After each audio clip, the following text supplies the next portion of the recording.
ideas. With that, was there some facilitators that would like to share screen or like share what they have discussed with their group? Can we start with Sharon? Is Sharon ideas? With that, was there some facilitators that would like to share screen or like share what they have discussed with their group? Can we start with Sharon? Is Sharon ideas? With that, was there some facilitators that would like to okay. I think Tata was watching our stream on YouTube, but you can also check this out on YouTube if you like to, or if your friends are interested to. But Sharon, is Sharon here? Um, Yep, I'm here. oh, hi. Okay. Okay, Do you remember what slide you guys worked on? Yep, we worked on the third slide. Okay, let me share screen your slide. Thank you. Okay, there you go. All right, so after brainstorming, our main idea was that service was mostly helping people in need. So we got health service looks like, so we have pictures of people serving our friends like and family, like helping each other. And we have people serving in the military and serving people who are in need, and even helping our parents, or serving our parents is already counts as service. So mainly it is helping or doing work for people, or the action of helping someone. Thank you for that. Thank you, room three. I like that you guys included pictures. Like, it helps me have a good visual representation to this. One more facilitator is Gabby. Lou, is Gabby here? Hello. Hold on. Do you remember wait, what I can't slide? share screen. It's okay, it's okay. I'll just share screen for you. Do you remember Okay, what slide you guys worked on? Number 11. Number 11. Okay.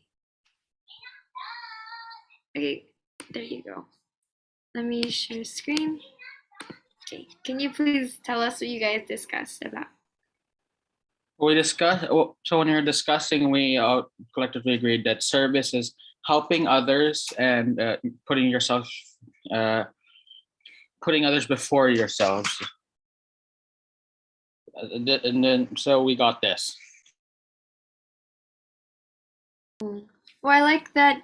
Also, I like how you guys put pictures, but one picture specifically catches my eye is when the person, this one on the bottom, person washing their feet, because it reminds me of when Jesus washed the disciples' feet. And thank you guys for participating in creating those and completing the jam boards. And I hope that you guys have sort of an idea of how service looks like. But I will further talk about service and kind of get all your combine all your ideas that you just have that you mentioned. So going back to our PowerPoint, let me start with service in the family. So in the family, service is not only applicable to big things, to like miraculous things like Jesus, or extraordinary events like this. That's not the only ways that you can do service, or serving in the military. That's not the only ways that you can do service. Service can be applied in day-to-day lives in simple manners. So such as service in the family, when you're taking care of your siblings, if you're like the older child, you can help take care of your siblings. Or when you're the younger child, or like the youngest in the family, you can help, I guess, serve or help your family by obeying and listening to them, and being not too, in Tagalog we call it makulit, not too naughty, I guess. Also, service in the family is being sensitive sensitive in a sense that when you see that your house is a bit messy, you'll have that motivation, or you'll have that sense of responsibility to clean things up. Or another example is if you see that your parents are tired, you can help them out a bit by giving them a glass of water. That's like an example our group was discussing too in the breakout room. Or your grandparents are also part of your family. Sometimes, as age comes, they do things a bit on the slower side because the body needs to process it. So rather than just leaving them be, you can assist them and help them too. So those are just a few simple examples that you can do service in the family. Next examples are service in school. So some service in school is like helping out in class activities, like in group projects, or like in class competitions. You can help out with your classmates and stuff like that. Don't just be carried by whomever. I feel like that's a term in our generation, is to be carried by the more I guess motivated group members. But don't just be carried, also participate. And as disciples of Christ, we are created in excellence, and we should aim to attain excellence as well. Or if you see someone, whether it's a teacher, a classmate, needing help with carrying objects to class, help them out, lend a helping hand. Or if someone is missing a school supply, for example, a pencil, back in 2 years ago, or before the pandemic started, when sometimes we forget school supplies such as pencils, erasers, etc. When you have an extra one, don't hesitate to lend them your extra pencil or something like that. Or another one is when someone is absent for the day, like you see that your friend was sick, or not even a friend, just a classmate was sick, and you took notes for that day. You can offer your notes to help your classmate catch up with what they missed out on. And I think overall, a big one is to participate in class. Participation comes a long way, and it's a really simple act of service, I guess, because sometimes when the class is a bit dry, participating can help the flow of learning for not only the teachers but also the students.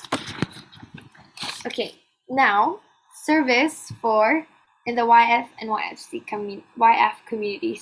In the service in the YF community. So here I have the poster for this session. Now, to serve, examples of serving in the YF community is like is participating in YF talks. So those who answered my questions earlier, or engaged in the breakout rooms, thank you for participating. And that's a simple act of service you can do. Or be like a prayer leader, like Gabby earlier today, or like a facilitator to those leaders that assisted you in the breakout rooms, or a singer for opening and closing songs, a sharer, which we will invite later, or an MC like Jonathan, or a speaker like me. You guys can maybe later in the year we'll see more speakers from the audience here. Or not only in the YFC community, but also like in the church. You can be part of choir, you can be a reader, or a server in the church. Or I believe this community has some rosaries or prayer activities that you can also join online. So those are some simple acts that you can do that. Oh yeah, look, Tanta also said that you can help make these posters, to help invite more people to come join these. So those are just simple acts of service. And last one is service everywhere. You don't just have to serve people you can also serve those who are just, I guess you could say, strangers, because everybody is part of this family in this through Christ we are connected. So you can just help everybody. For example, in this example, in this picture, we have a person helping the elderly cross the street, or but before you help someone or anyone cross the street, please make sure that you know how to cross the street first, because don't help someone before you know how to do it by yourself. Make sure you know how to do it before helping someone. Or if you see someone leave their personal belonging, don't just like take it and go. You can try to find who lost the item, or you can submit it to the lost and found office. Or another one is, if you see trash on the floor, don't just ignore it. Pick it up, put it in the right place, aka the garbage bin. Um, it's it's a service to the environment, since we should also take care of our environment, since it's our home. So those are some examples of acts of service. If you'd like to see some more examples, the breakout rooms were a great opportunity to brainstorm, and there are more examples in the Jamboard. So if you'd like to check the link again. Okay, so how do we serve? How do we serve? So we know how to serve, but how do we do it properly? So like Jesus, we should do three main things. We should do acts of service to whoever we meet, not biased of their background. We should help the best we can, and it doesn't need to be a miracle or something extraordinary like most of Jesus's acts of service, but it can be simple but sincere. So three things I'd like you guys to keep in mind when serving is to, number one, give no conditions. To give no conditions is means that our service should not be biased towards someone's background. So you should not only help those who are Indonesians, or I guess Filipinos, or you should not only help those who are Christians. You should also help those from different ethnicities, different religions. Don't be biased of who you want to help. Number two is, sometimes excuses like "I'm busy" or "they can do it themselves" should be avoided when possible, unless um, that they're when they need help is like a growing opportunity or something like that. But in most cases, if not all cases, try to help someone with no excuses, no hesitation. Most importantly, be sincere with your actions. Don't just do it just because I have to do it. No, be sincere, and we must serve willingly and wholeheartedly, just like Jesus did. So, number two, take initiative. Take initiative is to don't wait for someone to tell you to help or help. Yeah, don't wait for someone to tell you to help. Help people like it's your second nature. Make helping a habit. Serve without hesitation and do it to glorify the Lord, just like Jesus. And the third and final thing that I'd like you to keep in mind is to serve joyfully. Similarly to the first one, be sincere with your actions. And remember that serving is fulfilling. Be happy and proud of your kind actions, and keep in mind that we are serving for the Lord and to glorify the Lord as well. So rejoice about it. Be happy that you are serving because you're doing something good. With that concludes my talk, and we're going to another breakout room. Yay! But before our breakout rooms, I'd like to invite three sharers answering these questions. What do you think are your comfort zones? School-wise, extracurricular, or activities and hobbies, or in community? And how far are you willing to go for God and His people? A little action plan or like examples. Can I call on our first sharer, Adeline? Oh yeah, sorry. Thank you, Nina, for that talk. It was very insightful, and I'm very sure everyone learned something new from your talk. Yeah. And for me personally, the message that stood out to me the most was that we should serve anyone in need, no matter who they are, where they come from, etc. And another important message from the talk was just uh, that you should help others no matter how small or big the action is, because everything you do could have bigger impact. And like you said just now, we shouldn't wait for someone to tell us to help. We should be helping others with our own initiative. Yeah, and now moving on, we have three sharers. Uh, yeah, we have three sharers. Let's welcome them. The first one, Adeline, you can go share. Okay. Hi everyone. My name is Adeline, and before I start my sharing, I would just like to thank Nina for that wonderful talk. It was really inspiring. So, today's topic is comfort zones, which I think is definitely something that everyone struggles with, including me. So, I've always had trouble with getting out of my comfort zone ever since I was a little girl. But I think that as my faith became stronger and I became older, it became like a lot easier for me. So an example of this is in 2020. In 2020, my school was hosting a sports event, and although I wasn't like the shyest kid in school, I hardly participated in events.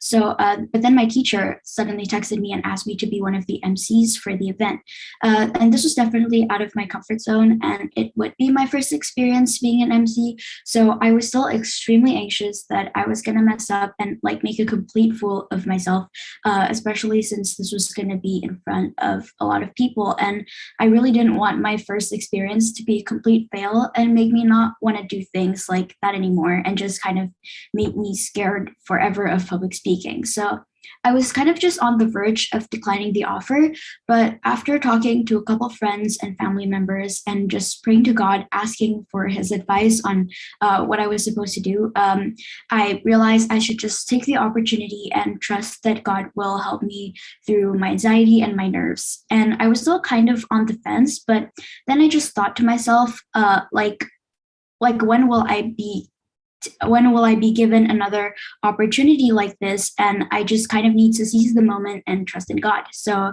I said yes, and immediately after, I just kind of felt a rush of stress and honestly a bit of regrets. But then I walked through it, I worked through it, and God was definitely a big help in the process. Like just the thought that I was lucky enough to even be able to be given this opportunity and have God be there with me through this experience put me at ease. So before the event itself, I just prayed a lot and practiced a lot, and the prayers actually really got me, helped me get through it, and it actually went pretty well. And I wasn't as scared as I thought I would be.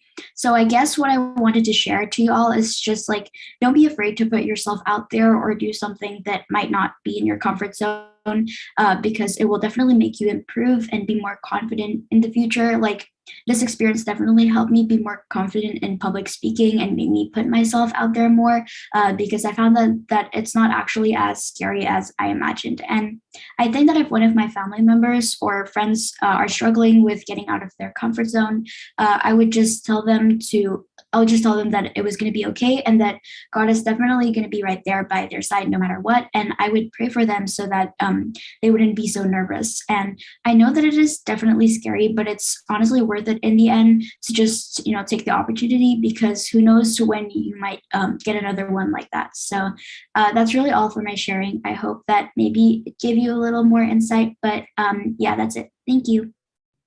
Yeah, thank you, Adeline. Yeah, that experience you just stated was very like relatable. I'm sure like nearly everyone would have like felt something like that or would feel something like that in the future. And the way you dealt with it was also very like it was very suitable and good way to like wash out all that stress and nervousness. Yeah. Next one, let's move on to Brian. All right. So hi, I'm Brian. So I think small introduction. I've been here like a couple of times. I've been the MC, and this is actually my first time being a share. So like, yay. All right. So onto my story. So basically, I'm a very fortunate person. I don't feel like I'm pushed out of my comfort zone a lot, even though I do like a lot of like risky things and like I guess fun things that you could say. And that's because I guess my comfort zone is pretty broad. But like one of the things that really challenged this notion is when I wanted to move school. So basically, for the sake of simplicity, let's say that I went to school A, right? And there I was really comfortable because I've been there for like 3 years and I already made a lot of friends, adjusted to the school's curriculum. And basically, this was my comfort zone, right? So I enjoyed being in school and I don't feel uncomfortable or want to do anything beyond this. But after my parents talked to one of their friends who was in school B, they were discussing like, oh wow, this school is so good. They were saying like the teachers were exceptional. They were teaching so well. The people are really nice. There's great facilities. Like you could do this and that and that. So my parents were like, wow, what amazing school, right? So why don't we get you to move here or like at least try to apply it, right? So I think my parents, even though like they are understanding, they're like, oh yeah, if you want to move, you can move. But if you don't, like you can also stay. But like really they were just rooting on me to like move to this new school, right? So at first like I just wrote this application, right? And thankfully I got accepted. So at this point I was like really confused, right? So I was like, should I move or should I not? Like I'm really comfortable with this school, right? And like I don't really want to move anywhere else. I had good friends, good grades, and everything that I could ask for, right? But at the same time, school A was really promising. So at this point, like my family and I, we just like we did a lot of prayers because we were so confused. We did not know what to do, right? And with this, like basically after like praying a lot and like seeking out a lot of information, like basically just everything worked out. It was like I did this and then it resulted in this and it worked out. So like the first thing I did was I talked to many of my friends who were also like in the school. So I was fortunate because like all these people, like I was connected to like a couple of people who like also knew the school. And like I was also talking to my counselor who had like students in this other school. And she was like, oh yeah, the school has this. And she gave me a lot of information. Basically, information is king. And like with information, you can just like decide on like what you want to do, right? So I was like really lucky and I was able to come to like the conclusion that basically school B was better. And this is all like possible only because like I'm pretty sure that God guided me, right? This is like I'm pretty sure like this all wouldn't have happened. It wouldn't have been so easy for me to collect all this information to like piece together that I really wanted to go to school B without like God guiding me. So I think that this was like one of the exceptional times where I really think that like God helped me and that this really helped me to like get through my comfort zone. So I guess my final advice for you would basically be uh so actually no, there's this phrase, to achieve something you have to do to achieve something new you have to do something new. So if you're going to go off your comfort zone, just try a bit, and if you really can't do it, like then you can stop, but at least try a bit and you might like it, you know. And other than just like praying and also like praying, another thing again is get a lot of information and actually try really hard. For example, if you want to do public speech do public speaking, right? Then like rather than just like, oh, I hope it goes well and praying to God, you can also work on it. You can like recite the speech so many times that you memorize it by heart. So basically when you're in front of like the audience, even though like you're super scared, since you recited it so many times, it just comes out automatically from your mouth. So from this, like I really think that like I'm really grateful that God has helped me like and guided me to like the correct path. So and I'm really happy in this like new school, and I made like a lot of friends and the community is like great and also like the teachers. So yep, that's my experience with like overcoming like the comfort zone. So yep. Okay, thank you, Brian. That was a very interesting experience you just shared. Thank you, Brian, for that sharing. Yeah. And next one, last but not least, we have Shine. I think nowadays my comfort zones would have to be my family, my closest friends, and God. Only because I trust them so much with my heart. I know that they would understand me. I know that they would keep all my secrets to themselves. I know that they would respect my opinion. And I know that they would comfort me whenever I feel stressed or lonely or sad. They're the people that I run to every time I have good news or bad news, or I'm feeling down or feeling happy. And I feel like now, especially as a college student, when I'm far away from my family and my closest friends before, the person that I run to the most is God, because I know that whenever I share my feelings to Him, whenever I pour out my feelings to Him, I know that He listens to me in my prayer, in my quiet time. And when I wake up in the morning, I feel safer, I feel happier, I feel at ease. Okay, thank you, Shine. And now that we're done with the sharing, I think it's now time for the second breakout rooms, right, Auntie?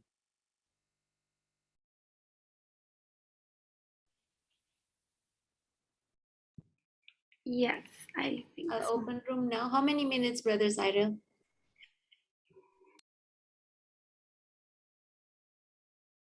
I can hear you. We can still do 20, sis. It's already 2:14. Oh, 15 minutes. 15. Can we do 15?